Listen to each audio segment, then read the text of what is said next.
It's fair to say that the common consensus right now about the NBA is that defense in the game is a lost art. And why wouldn't it be? When you've got teams averaging the highest points per game since the 1969-70 season, standing at a jaw-dropping 115.6, and with 2016 marking the last season where a team had a defensive rating of under 100, offensive explosion in the NBA is at an all-time high. But to credit this focus on offense and a rather embarrassing display of defense in the modern NBA, former three-time All-Star Gilbert Arenas has a surprising culprit. Let's see what he says. I know what they can do.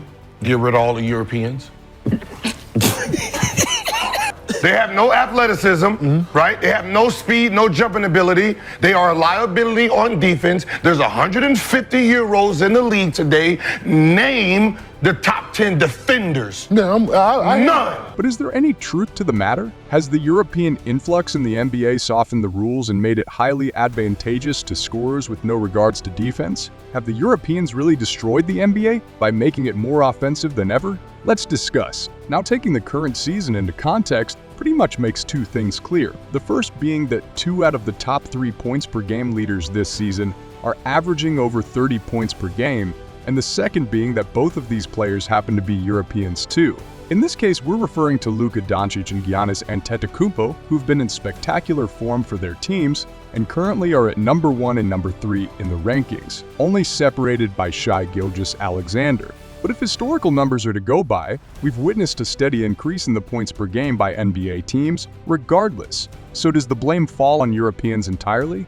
Well, for starters, it's not that simple. But hey, according to Forbes, it actually might just be down to a simple reason, and they might just be right instead of having to blame the Europeans for it. So, the reasoning for it is pretty simple. Teams have gotten smarter.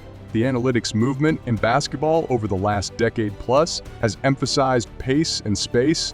Teams are prioritizing three-point attempts and shots at the rim more than ever before. And while defenses have found unique ways to try and contain these burgeoning offenses, it's not enough. The same article by Forbes highlights some further shocking statistics, such as how 13 of the top 20 offensive ratings in NBA history are from teams this season, and the fact that last season, the Sacramento Kings set the all-time record in offensive rating, putting up over 119.4 points per 100 possessions, and there are currently 5 teams on pace to beat the Kings' record.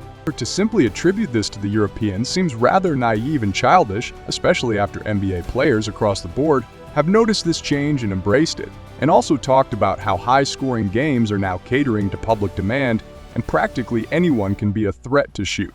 Another interesting point was raised by Steph Curry, where he mentioned that despite a focus on offense right now, the league cycle will reset itself at some point where eventually, defense will become just as much a priority. But even big man Adam Silver has also mentioned that the current product, which the NBA is showcasing, is the result of a bigger and more competitive talent pool, which is embracing the idea to be more offense-minded and developing the ability to shoot. This was further highlighted on 2 levels in an article by The Guardian, which pretty much perfectly explained the situation of this offensive explosion and how league changes have contributed to it, even after removing plays like hand-checking. In recent years, the NBA has cracked down even further on physical contact, especially on the perimeter, with players consistently being called for touch fouls, giving offensive players free rein to get to the rim and either shoot a layup or pass it out for a three-pointer, 2 of the most efficient shots in the game. In addition to this, the article further explained how the league's rule changes have failed to keep up with the talent influx in the league,